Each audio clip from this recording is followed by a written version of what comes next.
হরে কৃষ্ণ বন্ধুরা, তোমার সবাই কেমন রয়েছো? আশা করি সবাই ভীষণ ভালো রয়েছে। তো বন্ধুরা, আজকে এই যে দুপুরবেলা কি রান্না করলাম তোমরা দেখতে থাকো ভিডিওটি লাস্ট পর্যন্ত। তো এই যে আজ প্রথমে বানালাম এই যে একটু ডাল সিদ্ধ করে নিয়েছি, মুগ ডাল।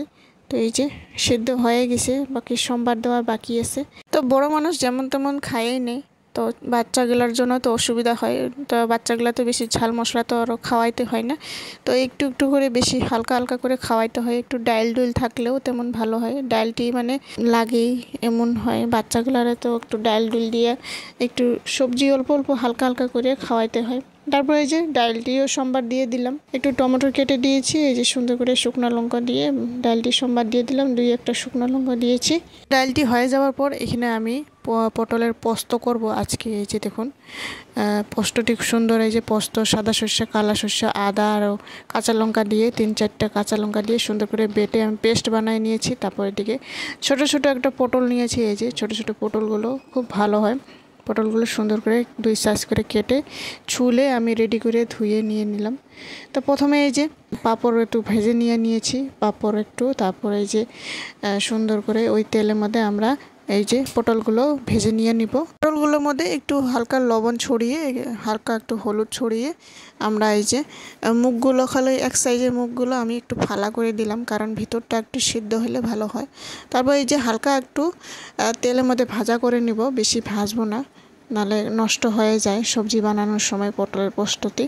তারপর ওই তেলের মধ্যেই এই যে একটু সামান্য কালো জিরা, তারপর একটু কালা শস্য দিয়ে সুন্দর করে এই যে একটু হলুদ দিয়ে, তেজপাতা, একটা শুকনো লঙ্কা দিলাম, যেটা পেস্ট করে রেখেছিলাম।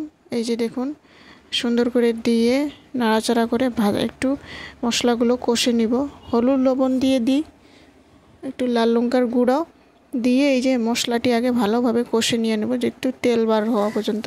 সামান্য একটু চিনি দিয়ে দেবো। তারপর এই যে ভাজা হইতে হইতে পটলগুলো দিয়ে দিই, পটলগুলো দিয়ে 2-3 মিনিট 1 মিনিট মতো নাড়াচাড়া করে নিব। তো নাড়াচাড়া করে তারপর একটু পরে এই যে জল দিয়ে দিব আমরা। তো এই যে জল দেওয়ার পর এই যে ঢাকনা দিয়ে রেখে দিব। ততক্ষণ ঢাকনা দিয়ে রেখে দিলে 2 মিনিট মতো। তারপর এই যে সবজি একদম সুন্দর উতল এসেছে, এই যে উতল এসে এই যে কি সুন্দর মুখগুলা ফালা হয়ে গেছে, ভিতরে ভিতরে সুন্দর একটা সিদ্ধ ভাবটা এসে গেছে। তাই এই যে সবজিটি ভালোভাবে মাখা মাখা করে নেব। এই যে কি সুন্দর হয়েছে না?